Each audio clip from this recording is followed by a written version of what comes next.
Viewers of the Book of Boba Fett heard a familiar musical cue at the end of last week's episode, implying strongly that Boba Fett was going to be reaching out to his new friend, the Mandalorian, as he tries to retain power on Tatooine.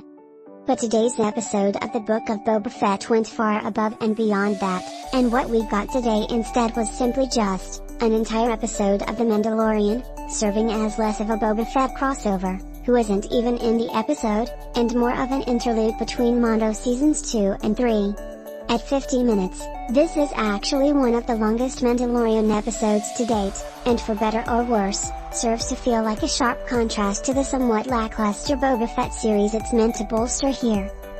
This is made clear right away as Mando manhandles a bounty target and his cronies with the Darksaber, a sequence far more brutal than anything we've seen from Fett thus far. The episode is jam-packed with Star Wars lore, including a few different Mandalorian history lessons, which has a brief showcase of the Night of a Thousand Tears, the destruction of Mandalore at the hands of the Imperials.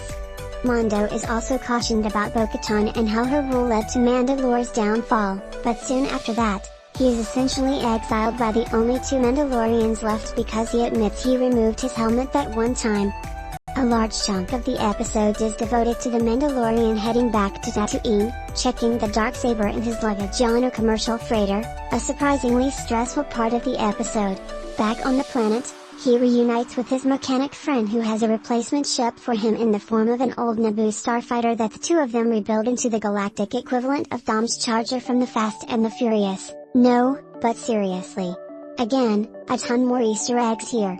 The Starfighter itself, the podracer-like canyon sequence, the wizard, proclamation. And for video game fans, we even got a BZ-droid in there, Gal's little buddy.